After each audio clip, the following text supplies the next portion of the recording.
Hello and welcome back to Riverside Tales, a podcast brought to you by the Wildlife Association of South India. WASI, as we are affectionately called, is a non-profit society that is engaged in conservation across the mighty Kaveri River basin.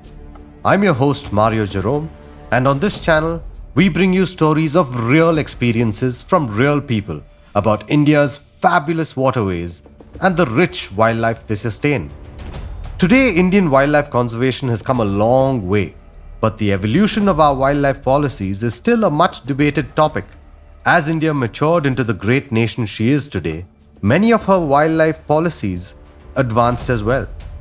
In the process, some unique experiences like the one you are going to hear about today have been lost forever. One of the pioneering names in India's conservation efforts is that of one Mr. Billy Arjan Singh. Like several of his contemporaries, he was a hunter turned conservationist, a lover of the natural world, and a key player in India's conservation history.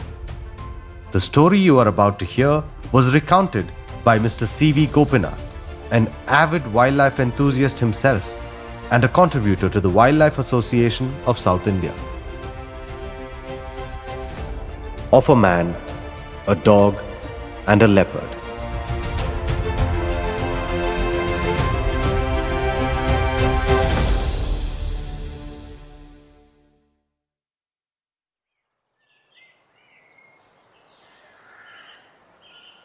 Billy was no ordinary farmer. His morning jogs took him into tiger country. Eelie, a mongrel dog, had grown up on an animal farm which included elephants, and Prince, a leopard, had lived as a domestic pet in the Calcutta home of an animal-loving British family. Then, one monsoon, many years ago, man, dog, and leopard met, and a strange relationship grew between them.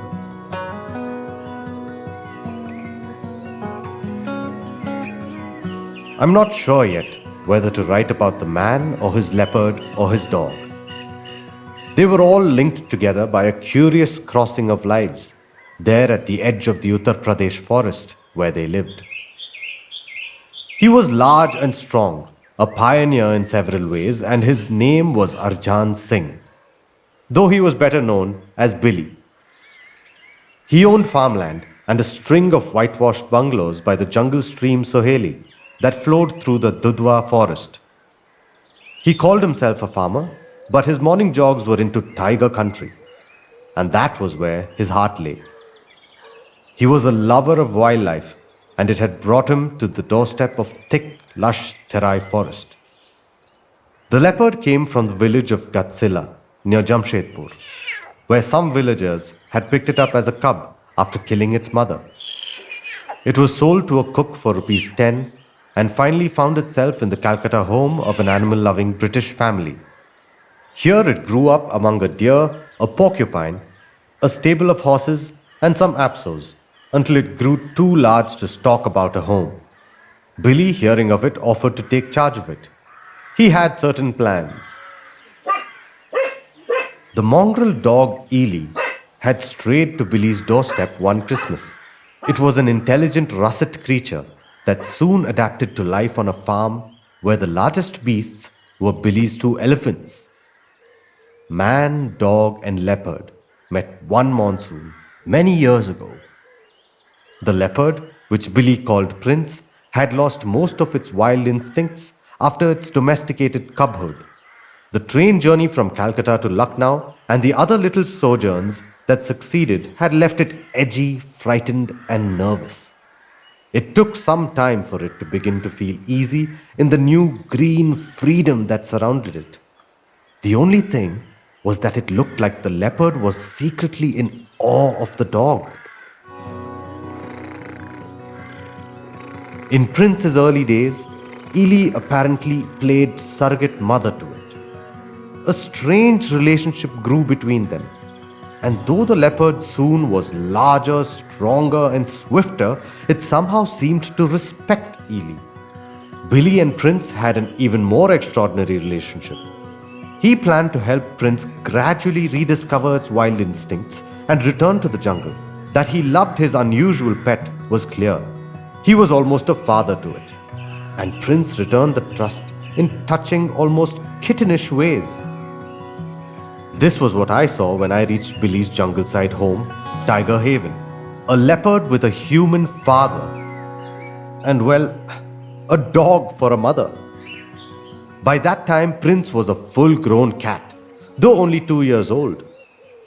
Under Billy's patient efforts, he had taken more and more to the jungle, and when I arrived, Prince's haunt was the forest. Occasionally, usually at night, he would visit Billy and nuzzle him through the mosquito net on the cot in the open where he slept.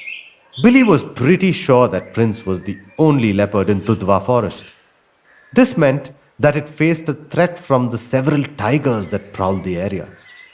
He also had just begun to learn to hunt. He'd caught and killed a monitor lizard. Eelie, excited, had come up barking wildly, and the leopard had fled in terror. In jungle lore, the leopard is considered to be an unpredictable, cunning, and dangerous loner. Unlike the more sociable lion, it is thought to be incapable of a relationship with humans and therefore believed to be untamable. Prince's stealth was clear from the first encounter with him.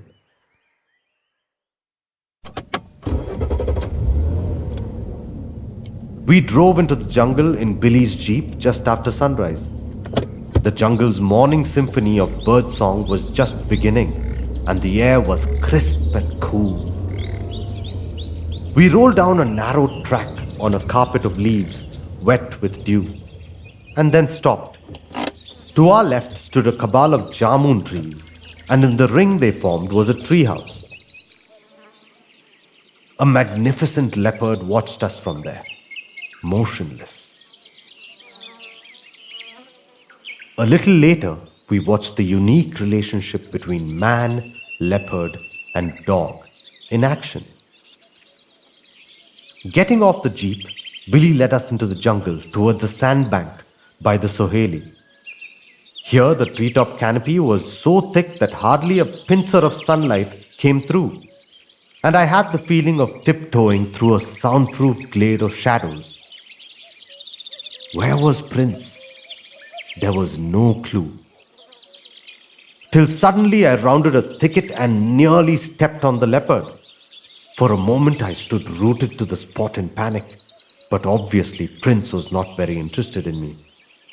He calmly stood up and sauntered off after the dog. We followed, with me feeling decidedly like an alien in a strange land. Eelie was sniffing around the sandbank when Prince's handsome head appeared atop the escarpment. Both animals froze and stared at each other, the dog with its ears pricked and the leopard with its tail tip twitching. Then both of them turned away, too casually, as though unconcerned. Prince approached closer, and the dog pretended unawareness. Suddenly they were too close. The dog, with a little growl, bounded off, pursued by the leopard. The cat was plainly pulling its punches, for it could have easily run faster. Instead, it loped indulgently behind, as though it was important to prolong the game. Then, when it had gone on long enough, Prince landed on Eelie with one bound and sat on it gently for a while. Seized by a sudden burst of affection for Billy, it raised up on its hind feet and placed its forepaws on his shoulders and began obsequiously licking his face with its sandpaper tongue. Billy, with a strong shove, sent the cat sprawling.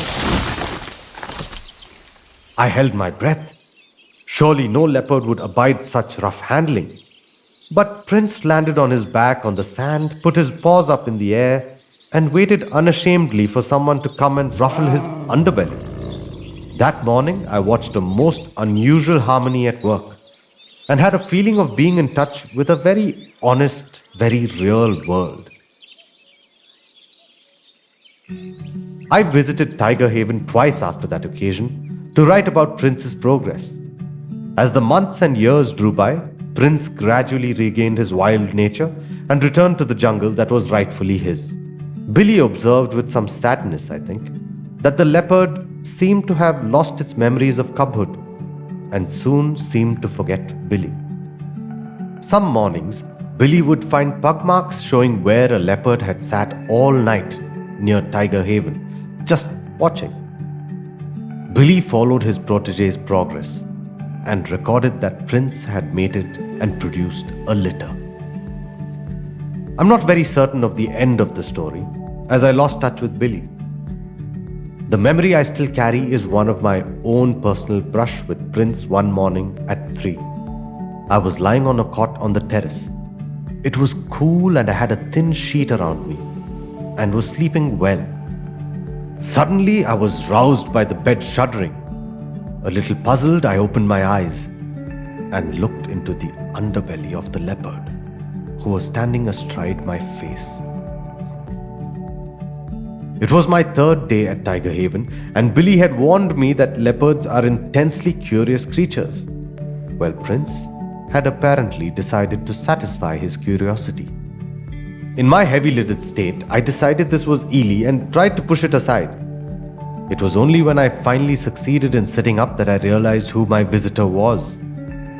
Prince cut several tight circles around me and finally flopped down, half in and half out of my lap.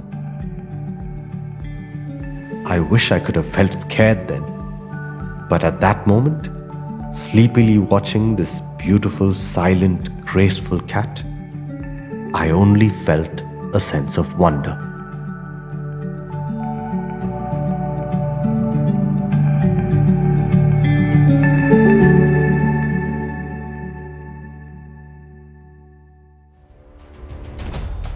We hope you enjoyed that story. Thank you for listening in to the episode of Riverside Tales. Don't forget to tune in every first Saturday of the month for our next installment. This series is brought to you by Wasi as part of their Golden Jubilee celebrations. To learn more about Wasi's conservation work in the Kaveri Basin, do visit and subscribe to Wasi's website, Instagram, and Facebook pages.